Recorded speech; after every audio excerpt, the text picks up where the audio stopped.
Jemaat yang dikasihi Tuhan, video ini dibuat untuk menjaga iman kita bersama dari penyesatan yang semakin merajalela di akhir zaman ini.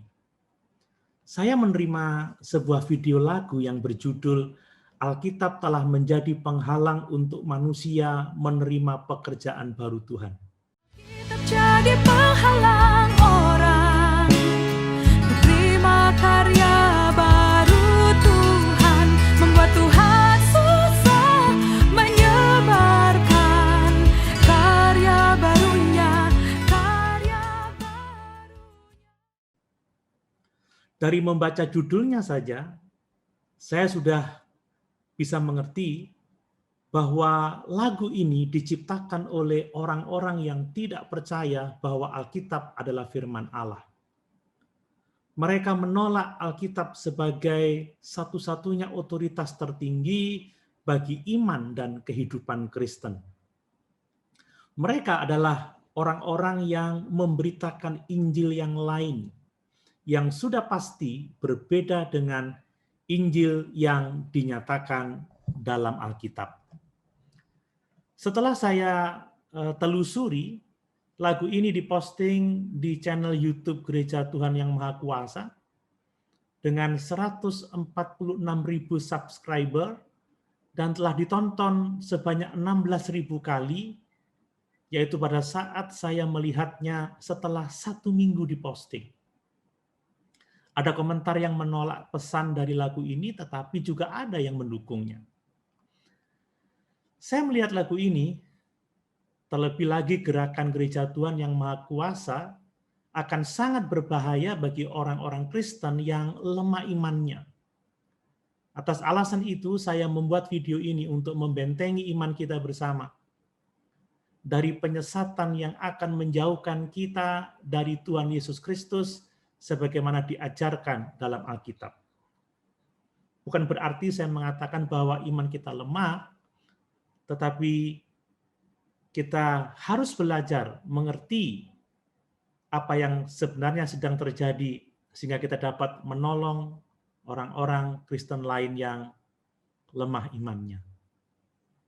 Jemaat yang dikasihi Tuhan, pesan dari lagu ini pada dasarnya menyatakan bahwa orang Kristen telah salah menerima Alkitab sebagai firman Allah dan salah mempercayai nubuat-nubuat dalam Alkitab, terutama nubuat-nubuat tentang akhir zaman. Gereja Tuhan Yang Maha Kuasa tidak menerima Alkitab sebagai satu-satunya kebenaran mutlak. Bagi mereka, Alkitab tidak cukup dijadikan pedoman hidup manusia zaman sekarang ini. Gereja Tuhan Yang Maha Kuasa menambahkan kitab firman menampakkan diri dalam rupa manusia, yang merupakan perkataan langsung dari Kristus perempuan atau female Christ, yang mereka akui sebagai Tuhan pada akhir zaman ini. Female Christ atau Kristus perempuan ini adalah perwujudan Kristus dalam bentuk seorang perempuan Tiongkok. Jelas bahwa Gereja Tuhan Yang Maha Kuasa mengajarkan Injil yang berbeda dengan Injil Alkitabiah.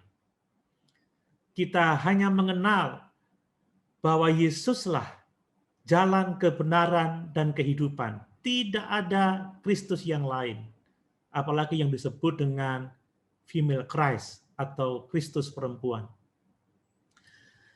Jemaat yang dikasihi Tuhan, pada video ini saya tidak membuat ulasan tentang keberadaan Gereja Tuhan Yang Maha Kuasa.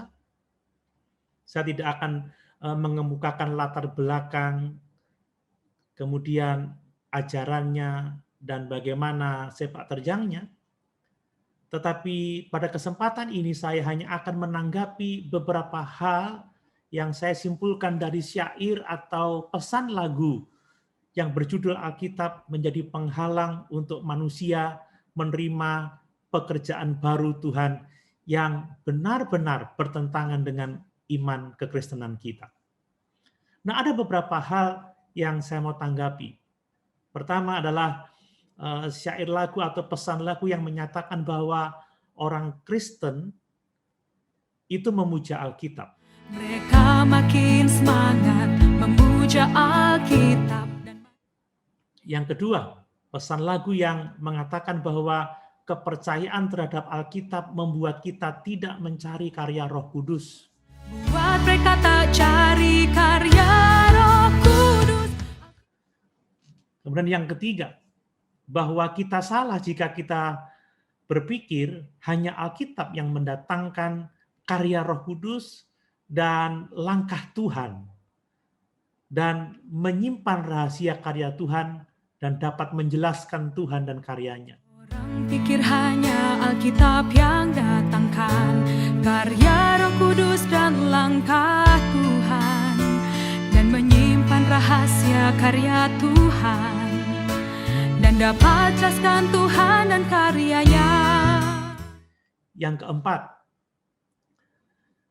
pesan dari lagu ini bahwa tanpa Alkitab manusia dapat mencari jejak langkah Tuhan di tempat lain. Pada zaman akhir ini Tuhan telah meninggalkan Alkitab-Nya dan memulai sesuatu yang baru. Tanpa Alkitab orang dapat cari jejak langkah Tuhan di tempat lain, tapi langkahnya dihambat Alkitab. Jemaat yang dikasihi Tuhan, apakah kita memuja Alkitab atau memberhalakan Alkitab?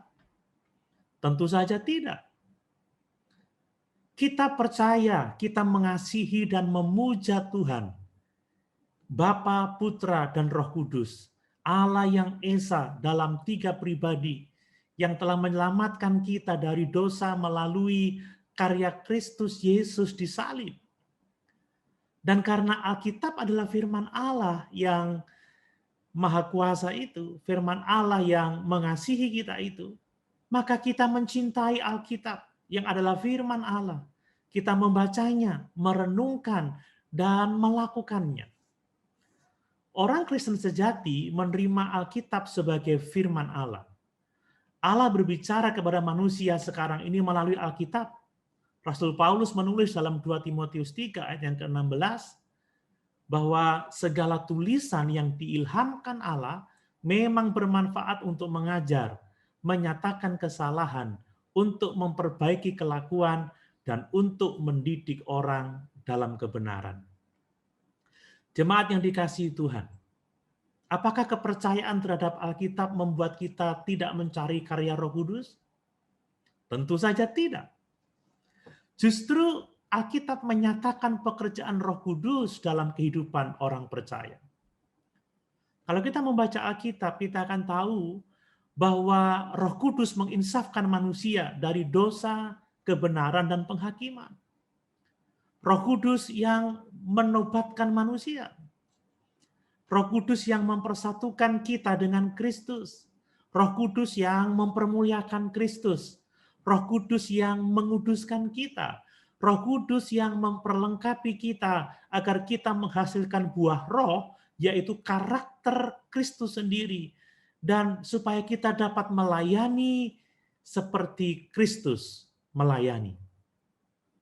Alkitab menegaskan bahwa Roh Kudus diam dalam kehidupan orang percaya, agar orang percaya dapat mengenal Tuhan dan melayani Tuhan di zaman akhir ini, menjelang kedatangannya kembali. Untuk menjelaskan kebenaran tersebut dan kebenaran yang saya akan sampaikan berikutnya, saya akan membuat video khusus tentang Alkitab atau bibliologi. Karena tidak mungkin saya akan menjelaskan secara detail pada kesempatan ini. Nah, jemaat yang dikasihi Tuhan, apakah salah jika kita berpikir bahwa Alkitab dapat menjelaskan siapa Tuhan dan karyanya? Tentu saja tidak. Sebab itulah yang Alkitab nyatakan kepada kita, yaitu siapa Allah dan apa yang telah dikerjakannya bagi manusia. Alkitab adalah sejarah suci yang melaluinya kita mengenal siapa Allah dan karyanya sepanjang sejarah, yaitu sejak awal penciptaan sampai pada zaman akhir ini. Melalui penyataan Allah, baik yang tertulis dalam Perjanjian Lama maupun Perjanjian Baru, baik melalui perkataan maupun tindakan, maka kita dapat mengenal pribadi dan karya Allah yang sangat luar biasa bagi kita. Bahkan Alkitab sendiri adalah karya Roh Kudus. Sebab tidak ada seorang nabi akan bernubuat tanpa dorongan Roh Kudus. Jemaat yang dikasihi Tuhan, apakah kita bisa mengenal jejak langkah Tuhan di luar Alkitab? Tentu saja bisa. Melalui alam semesta atau yang kenal dengan wahyu umum, kita bisa mengenali keberadaan Allah yang Maha Kuasa dan Maha Bijaksana. Tetapi ingat bahwa tanpa Alkitab, kita tidak akan dapat mengenal siapa Tuhan yang sebenarnya. Kita tidak bisa mengenal siapa namanya, apa yang dikehendakinya, dan apa yang dikerjakannya dalam sejarah manusia. Hanya Alkitab yang menyatakannya kepada kita. Apakah benar pernyataan gereja Tuhan yang Maha Kuasa bahwa Tuhan telah meninggalkan Alkitab? Jelas tidak benar. Sebab Alkitab adalah wahyu Allah yang objektif yang telah ditetapkan Allah supaya melaluinya kita mengenal siapa Dia dan apa yang dikerjakannya. Semua kebenaran intuitif yang subjektif harus diuji oleh Alkitab. Jadi tidak mungkin Allah meninggalkan Alkitab sebab Allah berbicara kepada manusia zaman sekarang ini melalui Alkitab yang adalah firman-Nya. Jemaat yang dikasihi Tuhan, kiranya kita semua waspada terhadap penyesatan. Berikutnya saya akan membuat video tentang apa yang sangat penting bagi hidup kekristenan kita yang harus kita miliki. Agar kita semua dapat melawan tipu muslihat iblis. Agar kita semua tidak mudah disesatkan. Puji Tuhan. Sampai bertemu di video berikutnya. Tuhan Yesus memberkati.